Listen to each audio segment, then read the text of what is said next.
वैचारिक आहे. त्याला उथळ गोष्टी मला वाटत नाही तितक्याशा फार भावतात.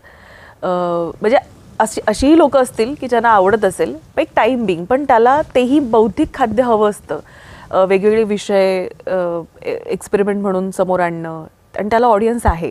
याचं कारण एकच आहे की मराठी भाषेचं एक म्हणजे उच्च कल्चर आहे. म्हणजे तर पहिली गोष्ट नाटक हा मराठीतला सगळ्यात मोठा, म्हणजे मला असं वाटतं जगातलं सगळ्यात मोठं जे नाटक किंवा नाटकाचं जे कल्चर आहे ते मराठीमध्ये नक्कीच.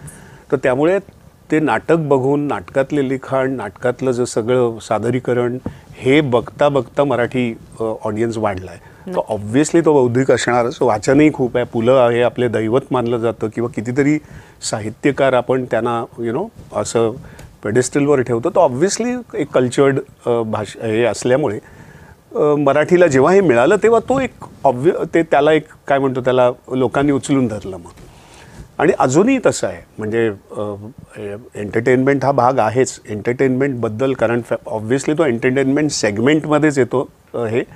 पण नुसतं एंटरटेनमेंट न करता त्याच्यामध्ये जर वेगळे अँगल्स, वेगळे पर्स्पेक्टिव्ह आणि वेगळ्या गोष्टी तुम्ही जर खाद्य मिळालं तर वेल अँड गुड असं माझं वाटतं.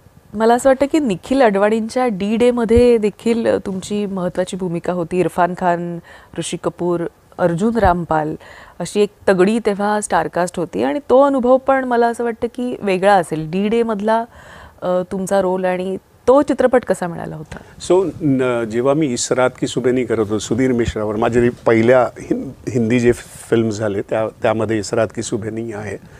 त्याच्यामध्ये निखिल अडवाणी तेव्हा त्याचा चीफ असिस्टंट होता, चीफ एडी होता.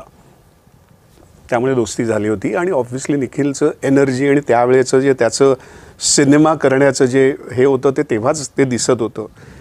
आणि जेव्हा निखिल हा सिनेमा करत होता तेव्हा त्यांनी आधीच मला सांगितलं होतं की संदीप असं मी सिनेमा करतो आणि त्याच्यासाठी एक छान रोल आहे. सो ते बेसिकली अत्यंत महत्त्वाची थोडंसं फिक्शन आहे ते, की दाऊद आपण नेहमी म्हणतो की दाऊद जर का इथे त्याला आणून जर का जसं आपण कसाबला मिळाली तसं हे त्याला खरी ही इज तसं त्यांनी ते फिक्शन दिलं होतं की दाऊदला इथे घेऊन आलेत आपले रॉ एजंट्स. आणि मग तर ऋषी कपूरनी दाऊदचा रोल केला होता आणि पहिल्यांदा त्यांनी एक आउट ऑफ द बॉक्स जाऊन तो रोल केला होता. तो सिनेमा फार ऋषी कपूर सुद्धा ना तसे एक्सपेरिमेंट करणारे असे होते.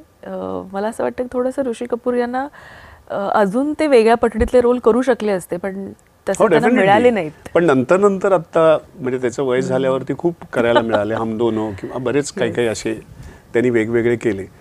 तर त्यामुळे तो अनुभव कसा होता? हॅपी गो लकी असा माणूस किंवा नाही तसा तो म्हणजे वरवरचा होता, पण otherwise very serious, very professional. म्हणजे बॉलिवूडमधले one of the very professional, जसं बच्चनना आपण रिस्पेक्ट देतो तसंच ऋषी कपूर एक इज अ व्हेरी फोकस्ड आणि काय म्हणतो त्याला प्रोफेशनल ॲक्टर आणि प्रेम असलेला म्हणजे कामावर असा ते होते. म्हणजे त्यामुळे so I am very lucky की त्यांच्याबरोबर एक सिनेमा झाला.